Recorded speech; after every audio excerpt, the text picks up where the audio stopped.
We get along with. We've had a very good relationship, and we continue, and we're going to have some big discussions today concerning trade, concerning lots of different subjects. We have a tremendous trade relationship with Ireland, and we'll keep it that way. I think it's going to be expanded very greatly. Probably they want to talk a little bit about tariffs, but I won't mention that. We won't bring that up. But you might want to be discussing that a little bit. But it's an honor to have you, and thank you very much for being here. Thank you. And may I thank you, President, for facilitating this visit, and in what is for us probably one of the most important weeks in the United States. And in many ways, you're affirming the tremendous bonds between Ireland and the United States that go back to the very foundation of this republic. And 35 million people in this country claim Irish descent and Irish heritage. And I spent the first 2 days in Philadelphia, going back really into the heart of that history, and the fact that 3 Irish people born on the island of Ireland signed the Declaration of Independence. It was printed by an Irishman, John Dunlap, and disseminated across the colonies. And Charles Thompson, who was discussed earlier, he designed the bald eagle, the seal of the US. So in many ways, our connection is foundational, it's historic. And the Irish helped to build America. We're very proud of that connection. And we think you hosting us here in the White House is affirmation to all the Irish Americans out there and to our diaspora in this country for what they've contributed to America. And that's very much through the prism this year, the America 250. It's a very exciting year. We're discovering new things.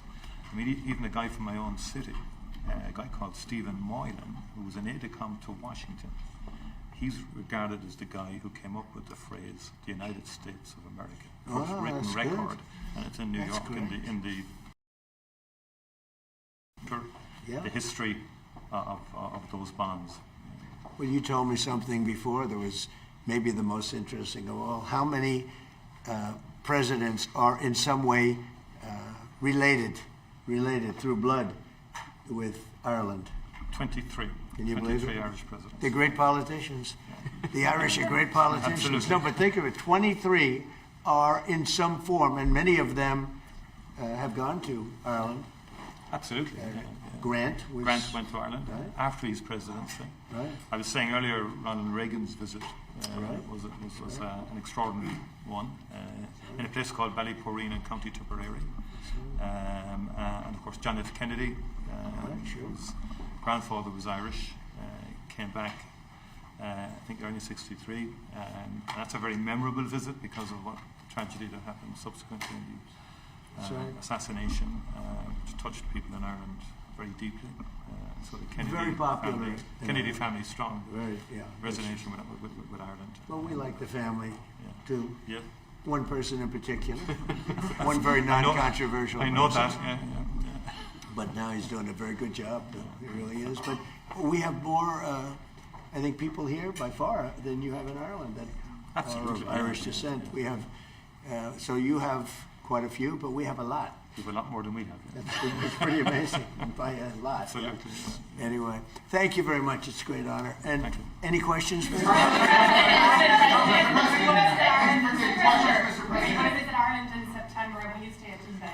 Well, I'm having, it's a great thing, my son and my family, we have a great golf complex in Ireland, one of the best in the world, called Doonbeg. It's in Doonbeg.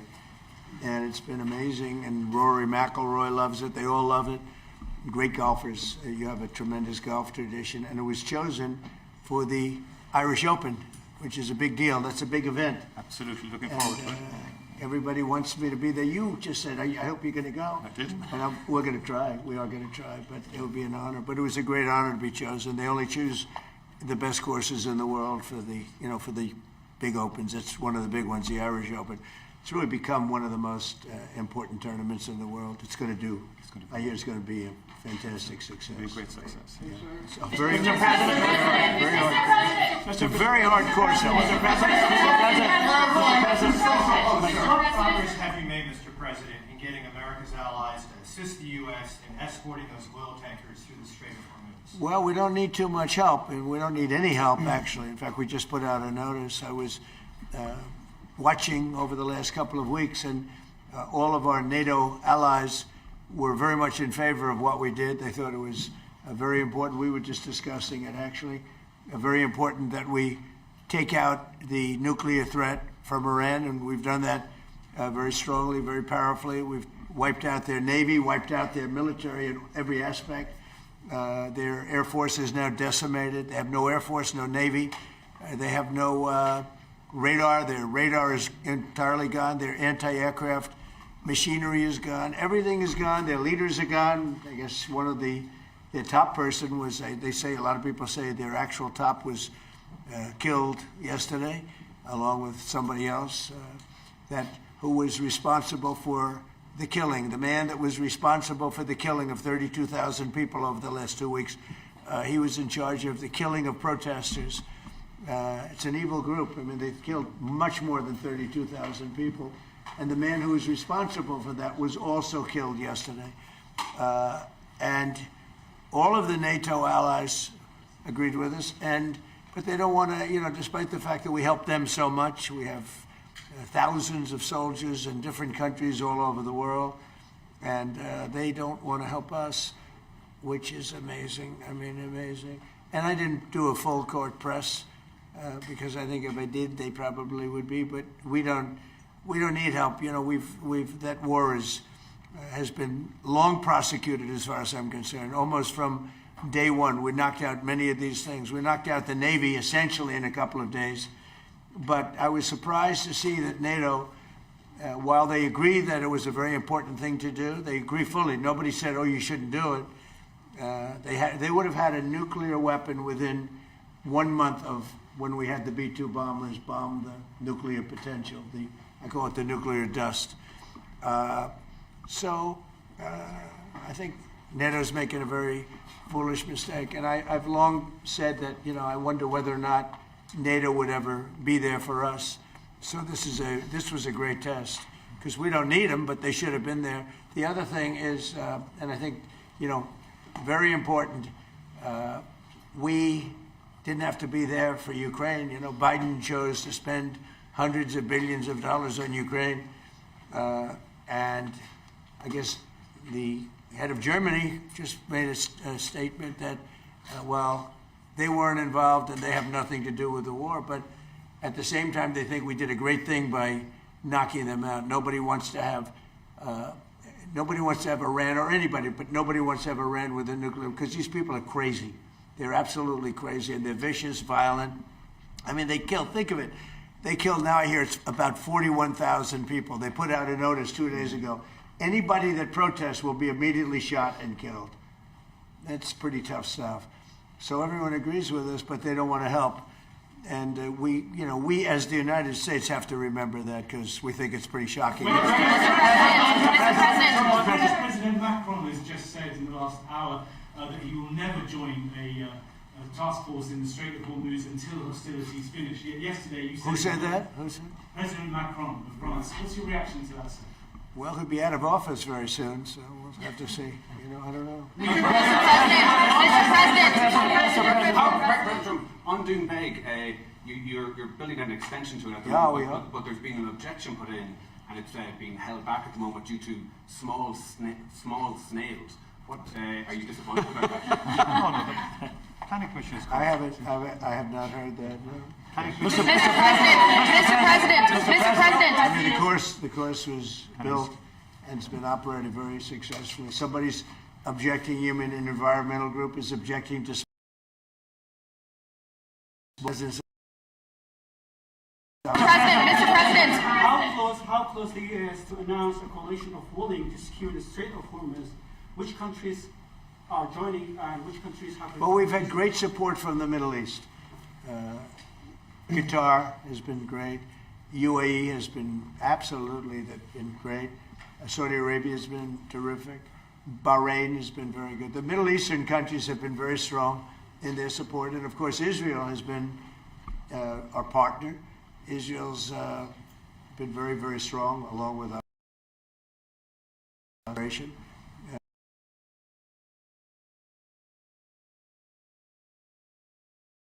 Against Iran. If you look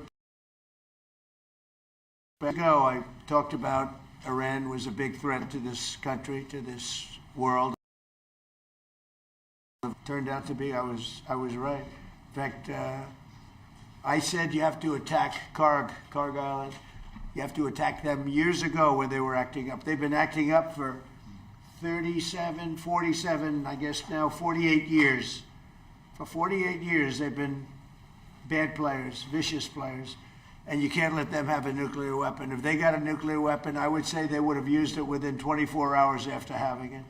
And they would have had it if we didn't bomb them out on that great raid with the B-2 bombers 8 months ago or so. You would have had a nuclear war in the Middle East and maybe beyond. I think it would have hit Europe. Maybe not Ireland, but it would have hit Europe. I think you would have been a nice piece of it. It all gets you. It's big enough that you would have been affected. They would have hit Europe eventually. Mr. President, your Director of National Counterterrorism, Joe Kent, he just resigned today. He said he can't support your conflict with Iran. What's your reaction to that? And did you? Well, I read his statement. I always thought he was a nice guy, but I always thought he was weak on security, very weak on security. I didn't know him well, but I thought he seemed like a pretty nice guy. But when I read his statement, I realized that it's a good thing that he's out, because he said that Iran was not a threat. Iran was a threat. Every country realized what a threat Iran was. The question is whether or not they wanted to do something about it. And many people, many of the greatest military scholars are saying for years that presidents should have taken out Iran because they wanted a nuclear weapon. They were, if we didn't do the attack, or if, I'll go a step further, if I didn't terminate the Iran nuclear deal given to us, one of the worst deals ever made by Barack Hussein Obama. Remember when they sent Boeing 757s over there, loaded with cash, hundreds of millions of dollars? You would have been very happy. This was a wonderful, they sent hundreds of millions. People forget that. Does anybody remember? Right? You remember. Hundreds of millions of dollars in a Boeing 757. I think they had two of them loaded. They took the seats out and they put cash. And it was so much that there wasn't a bank in Virginia, Maryland, or D.C. that had any money left. They stripped them of all their money, put it into place, sent it to Iran, almost as ransom. That's not going to happen with Trump. And nobody ever did anything about it. Nobody ever said anything about it. Can you imagine if I did that? So they've been a threat for a long time. But they've really been a threat. If I didn't terminate Obama's horrible deal that he made, the Iran nuclear deal, you would have had a nuclear war 4 years ago. You would have had nuclear holocaust, and you would have had it again if we didn't bomb the site. So when somebody is working with us that says they didn't think Iran was a threat, we don't want those people, because, and there are some people, I guess I would say that, but they're not smart people or they're not savvy people. Iran was a tremendous threat. And virtually every NATO nation, and this is the thing, if they told me it wasn't a threat, and therefore they don't want to help, but when they say it was a threat, and it was a major threat, every one of them, I think every one of them, I don't know of one that said they're not a threat, but when they say it was a threat, but we're not going to help, I think they're very foolish. You know, it's interesting. It's interesting because I could say this, that what's happening in Ukraine, we're probably in there for $400 billion. We don't spend any money anymore. They buy it from us and they pay full price. But Biden gave them between $350 and $400 billion of equipment and cash. Someday they'll have to find out about the cash. And you could say that wasn't a threat, you know, we're helping them. So we helped them, and they didn't help us, and I think that's a very bad thing for NATO. Mr. President. Are there any repercussions for NATO, and are you still going to China? Well, yeah, on China, it's a little different story. We're resetting the meeting, and it looks like it'll take place in about 5 weeks. We're working with China. They were fine with it. We're going to say, I look forward to seeing President Xi. He looks forward to seeing me, I think. But I do look forward to seeing him. We have a good relationship with China. China actually has become economically for us very good, as you know. It's much different than it was in the past. and we have a very good working relationship with China. So we're making it in about 5 or 6 weeks. Mr. President, Mr. President. NATO for not supporting you on this. Any repercussions? Well, no, I just think that it's not good for a partnership when they say what you're doing is a great thing, but we're not going to help. Mr. You know, they President, say what you did is a great thing, but we're not going to help. Mr.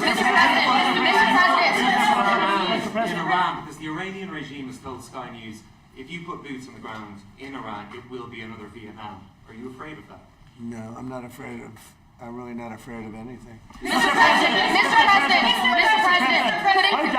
President, are you rethinking the United States' relationship with NATO, possibly getting out? Or Well, I'm disappointed in NATO that we spend trillions of dollars on NATO. Think of it, trillions over the years, many trillions of dollars. It's one of the reasons we have deficits and we help other countries. And when they don't help us, I mean, it's certainly something that we should think about. I don't need Congress for that decision, as you probably know. I can make that decision myself. I'd work with some very smart people. And I'd always deal with Congress anyway, but I don't need Congress for that decision. But, you know, when you say rethink, I have nothing currently in mind, but I will say that I'm not exactly thrilled when we help them with Ukraine. Look, Ukraine would have been over in one day if we didn't help. Frankly, Ukraine would have been over in the first day. They had the best equipment in the world. It was our equipment, given by Sleepy Joe Biden. No charge, no charge. Hundreds of billions of dollars of the best equipment in the world, no charge. I will say that I'm not happy about it. Mr. President, Mr. President. Two questions, one on Iran and one on Cuba. Is Iran now a bigger foreign policy priority for you than China? And on Cuba, the Cuban government. Iran is just a military operation to me. Iran is something that was essentially largely over in 2 or 3 days because the Navy was wiped out almost immediately. The Air Force came next. The anti-aircraft came next. I mean, we're flying over Iran. We could take out their electric capacity in 1 hour. We have there's nothing they can do right now because everything is knocked out. They have no radar, no anti-aircraft. They have nothing. And we don't, and it was a decision I made. We discussed it, Pete, Marco, JD, all of us, Chris, we discussed it. We can knock out their electricity in a matter of minutes if we wanted to. There's nothing they can do about it. We can knock out their oil in Carg Island. The only thing we didn't take down was their oil because if we knock out, I call them the pipes, very complex. But if you do that, it'll take them forever to rebuild, meaning whoever, and hopefully it's a sane group of people, but whoever it is that's going to be running that, and we're going to try to get people that are going to run it well, and you know it's going to be a prosperous, wonderful place. It used to be, you know, if you go back, it used to be the people are great, the people are smart and energetic, and it used to be very successful. Now it's a country run by fear. It's a country where they tell protesters, don't go outside because if you do, we're going to kill you.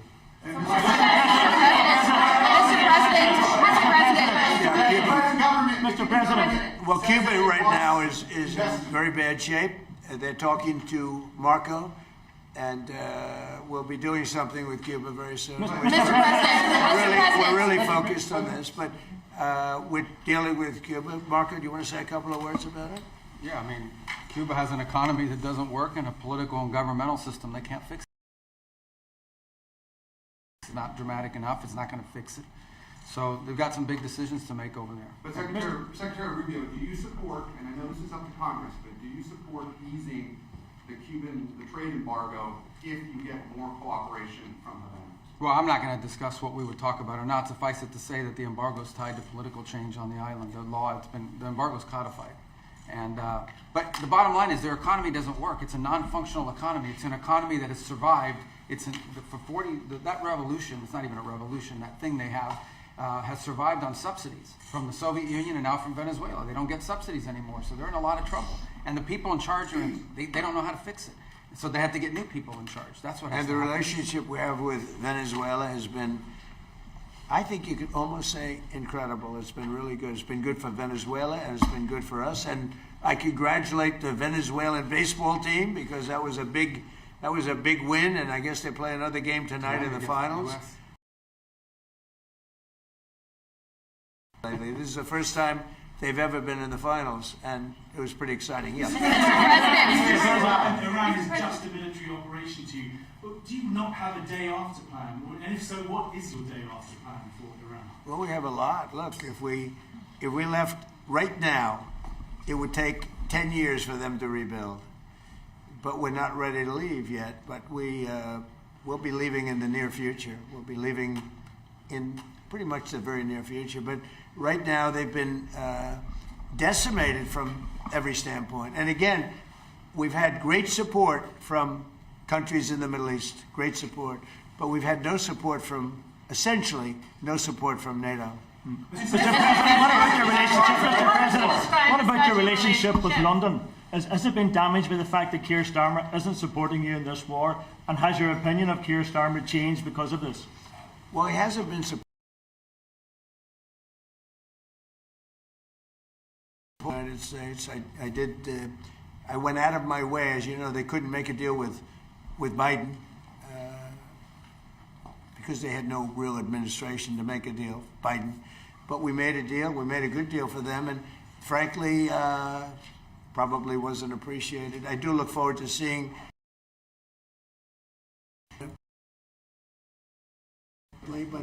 But no, I was disappointed because Keir was willing to send 2 aircraft carriers after we won, because essentially there's no threat for the aircraft carriers right now. And I said, no, we want things sent before the war, not after the war is won. So, yeah, I'm disappointed with Keir. I like him. I think he's a nice man, but I'm disappointed. Mr.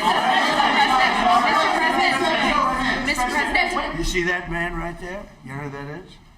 Churchill. Winston Churchill. The late, great Winston Churchill. And Barack Hussein Obama did not want his bust in this office. Did you know that? And Barack Hussein Obama sent that bust back to England. They didn't want it. And when I came in, I was asked if I wanted it. I said, absolutely, I want it. And I put it right there, Winston Churchill. And, you know, unfortunately, Keir is not Winston Churchill. Mr.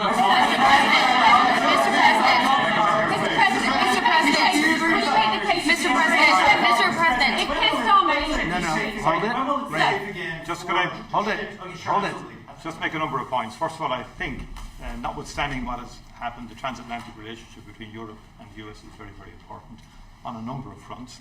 And I think we've had issues over the last year or two, but we settled them. And I think many of these leaders engaged with you, particularly on trade initially. Remember all the fuss last year, but we got a landing zone between Europe and US, and I think we can get a landing zone again. And I think I just met with Keir Starmer last week. The British-Irish relationship is a very important one.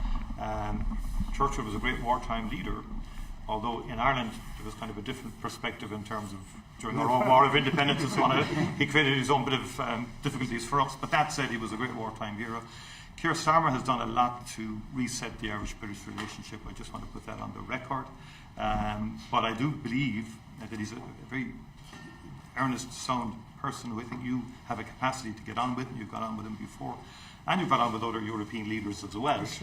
And I think you have that capacity again. And I think everyone exists. I mean, you cannot have a rogue state with a nuclear weapon or the capacity for a nuclear weapon. Iran was a sponsor of terrorism. We sanctioned Iran.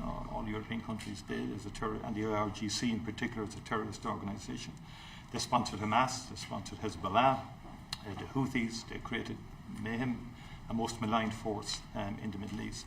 The Irish position has always been ultimately, can we resolve this can we get peace? And obviously there's preconditions before you get to that situation.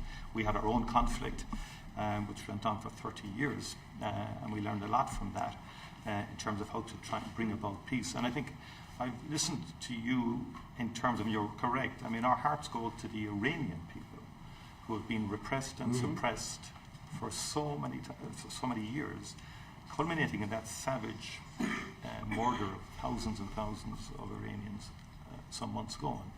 No one was in a position to do anything about that. And I think And likewise with Ukraine, I mean, the Russians did invade Ukraine, have taxed civilian infrastructure and so on like that. And for the people of Ukraine who just want peace and an opportunity to live, I think we have to continue to work to see, can we bring peace, different regime to Iran, where Iranians can live in peace again, and the people in the Middle East can live in peace, and you're doing your bit there in terms of the work in Gaza and so on like that. And I think that's what we want, is a peaceful resolution of conflict. That's where we come from as a small nation. Right. We've been peacekeepers all our lives. And we're the longest serving nation in terms of provision of peacekeeping forces in the world, as it turns out. But we think ultimately all conflicts come to an end, and I think we have to try and work towards that end. And I'm sure European leaders and the US administration will engage, and hopefully we can get a landing zone somewhere. I mean, the only thing, and I agree with everything you said, but we helped with Ukraine. Yes. And they don't help with Iran. And they all acknowledge that Iran can't have a nuclear weapon. You yourself say, you know, these are horrendous people. These are the worst people, and going back to Hitler, right? Going back to Hitler, these are the worst people. That's a long time ago. And there's been nothing close. Every problem, so many deaths, 90% of the people that got blown up by landmines, they loved them. You know, Soleimani, we killed him. If we didn't, it might be a different story, because he was a horrible person, but he was a very powerful person and leader, smart. But we killed him. If we didn't, I think I did. But I think it would have maybe a different situation. It wouldn't have been so easy as it has been, because it has been very easy. You know, it's all of their military is out, but you can always have somebody drop a mine in the water. It's like terrorism. Yep. And then you have the people that own the billion-dollar ship saying, well, let's not move that ship yet because we want. So we thought that Europe would help that, because they do have some minesweepers. But it's amazing that, you know, they all said, what a great job. They were calling me, congratulating us on the great job we did with respect to Iran, and we knocked the hell out of them. They're no longer the bully of the Middle East. They were known as the bully of the Middle East, and they're not the bully anymore. But you would have thought they would have said, we'd love to send a couple of minesweepers. It's not a big deal. It doesn't cost very much money. But they didn't do that. So, you know, I think it's very unfair to the United States. Not to me, but to the United States. Go ahead, please. Keir Starmer isn't making... She's a fantastic reporter, by the way. Go ahead. Thank you. The Prime Minister isn't making the case to the British public as to why he should be supporting you. Could you do that now and talk to the UK and to GB News viewers about why it's in their interest that we help you? Well, because we have a tremendous long-term relationship with the UK. I mean, people would say it's the best. I don't want to get into that, but we've had, it was the longest, the oldest, should be the best. Always was the best until Keir came along, and I like him. He's a nice man. He says everything beautiful. He's a very nice man with a beautiful family. Everything's perfect, but he doesn't produce. And I think it's very inexpensive. I just said, you don't have to send me aircraft carriers. Send me a couple of minesweepers. We don't need your aircraft carriers. But even the aircraft carriers, he would only send them after we essentially won. I mean, he's sending them when there are no planes left. When the missiles are down to 8%, they have like 8% of the missiles. The rest we demolish the missiles, and the factories, largely the factories are going even as we speak. They just hit another factory. They have a lot of missile factories. They have a lot of drone factories, and so he's, you know, wants to send them when we don't need them. But we'd like to have minesweepers, because just in case. We don't know that there are any mines down, because we wiped out, I think, 24. They actually have, think of this for a country. They have 24 boats that do nothing but put mines in the water. This doesn't sound like a great country. This doesn't sound like a friendly country, but we killed all of those boats. They're at the bottom of the sea. So we don't even know if there are any mines there, but if there are, you know, we'd like to have a little help in finding them, probably most importantly. Would you like to change your mind? Do you have confidence in Keir Starmer? Would you prefer to deal Well, it's not for me. It's really for the people of the UK to have confidence. Of course, but is he I've been very critical of Keir, and I did it in a friendly way. I said, if you don't change your energy thing and get away from windmills and go back to oil and gas, and you have something that's no other country has. Very few countries have anything like it, the North Sea. You have some of the greatest oil and oil deposits in the entire world, the North Sea. They don't use it. You buy a lot of your oil from Norway. You know where they get their oil? From the North Sea. And you pay and I tell them, and you have the better part of the North Sea. So why aren't they taking the oil from the North Sea? Why are they buying oil from Norway? But they have windmills all over the country, destroying those gorgeous Scottish fields and those beautiful fields all over, the windmills, which don't work. They're tremendously expensive. And the best testament to that is the windmills are made in China, but China doesn't use them. You know what China uses? Coal. They're building 58 coal-fired plants right now, and that's up to them. But these foolish countries that are buying windmills, putting them out of business, I'm proudly telling you that we're going to try and have no windmills built in the United States during my... They're very bad. They're very bad environmentally. They kill the birds. They're unsightly. They make a lot of noise. And for some reason, the environmentalists love windmills, okay? You say he's a very nice man. I think he's a nice man. I think he's a nice man, but I disagree with him on two things, primarily. His immigration policy is a disaster, and his energy policy is a disaster. And they're about the biggest policies you can have. You've allowed millions and millions and millions of people to come into your country that shouldn't be there. And by the way, that's all over Europe. Europe is a different place. It's a different place. And I originate, to put it nicely, many of us do, from Europe. I love Europe. I've spent a lot of time in Europe. It's a different place. Bad things have happened to Europe. Very bad things. And you better do something about immigration, and you better do something about energy, or you won't have a Europe. What's your time frame, Mr. President, for when cargo ships can safely go through the Strait? It won't be, I don't believe, too long. We're knocking the hell out of the coast. It's basically the coast and the water, and it won't be too long. And the Middle Eastern states, including Israel, by the way, who has been terrific, the Middle Eastern states have been helping us a lot. Go ahead, you, please. Mr. President, on fuel prices, what do you have to say to the people in Ireland who are paying sky-high prices because of your war in Iran? Well, I think the people in Ireland are very happy that I'm getting rid of, I have a lot of friends from Ireland, they're very happy that I'm getting rid of a nuclear power, a nuclear terrorist. And as soon as that war's over, which will be soon, your prices are going to drop like a rock. You watch. I've been very good at predicting. In the back. Mr. President, what do you think about our president's comments that... What do you think about our president's comments? Can you speak? You're speaking right into your phone. Mr. President, how do you respond to the and consulate in the Kurdistan region?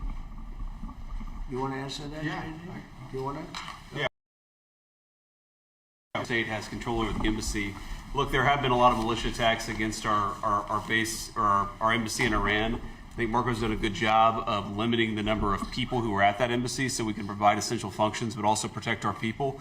But it goes to show there are a lot of terrorists in that region of the world, and we've got to eliminate them when we find them. And you can't give them nuclear weapons.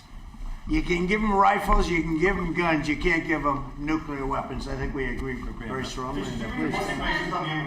Yes, excuse me. Just first of all, I would say Europe is still a very good place to live in. Good. Just to let you know. I'm glad to hear that. And our view is you have to have robust and fair rules around migration. But on the other hand, a lot of people, within the European Union, we have free mobility of people. And in Ireland, our population is growing, but in a very positive way.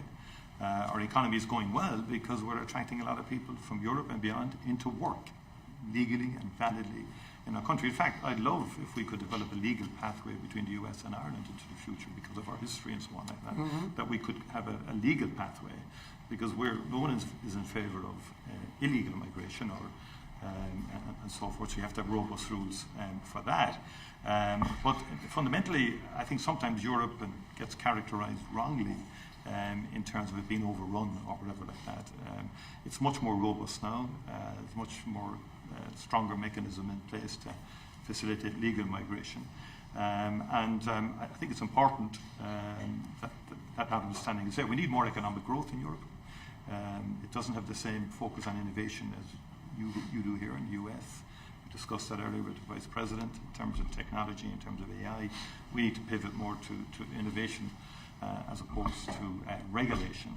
I think investing in people, and that's the key to, I think, our collective future. We do take our lessons. Mr. Prime Minister, Mr. President, Irish President has said that your war against Iran is illegal. It's an attack on international law. Who said that? The Irish President. Look, he's lucky I exist. That's all I can say. Because if you're going to allow countries that are sick and demented, and they are demented, to have nuclear weapons, everybody in the whole world should be very thankful. And I'm disappointed in NATO, very disappointed. I'm disappointed in a couple of other countries too.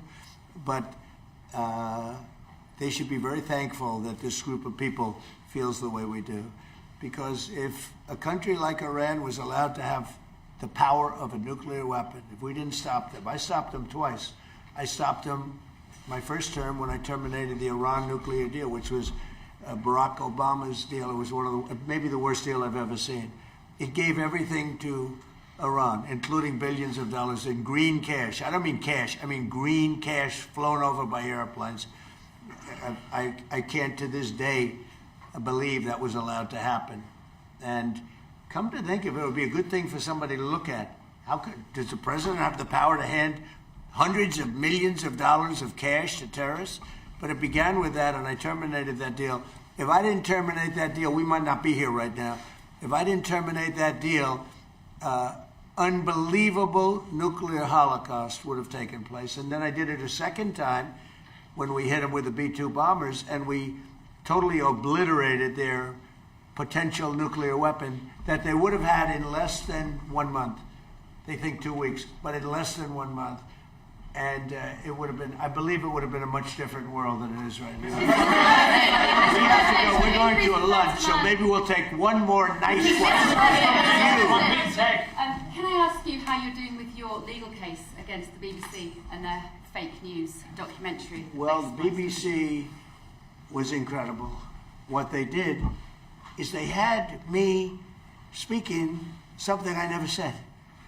And I've never seen anything quite like it. You know, CBS had that. We had the situation on 60 Minutes, and not the current owners, the past owners. The current owners, I think, are good, Ellison.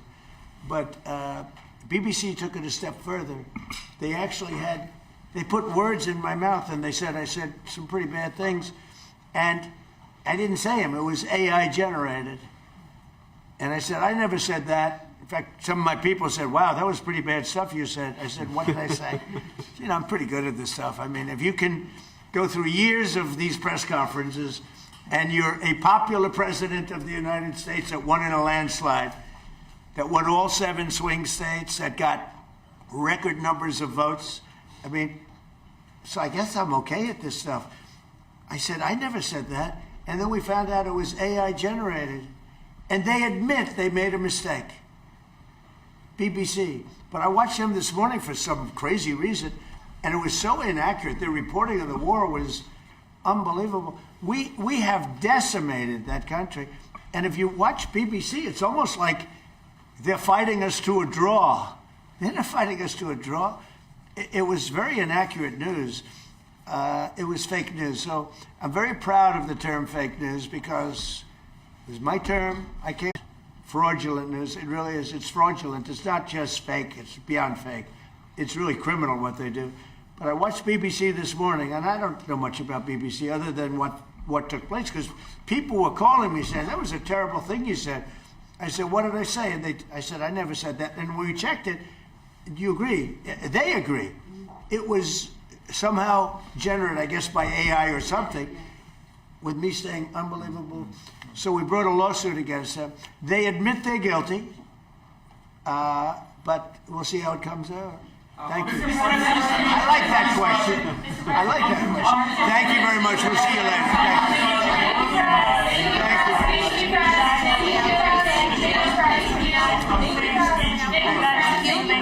Thanks, guys. Keep moving on. Thank you, guys. Thank you, guys. Thank you, press.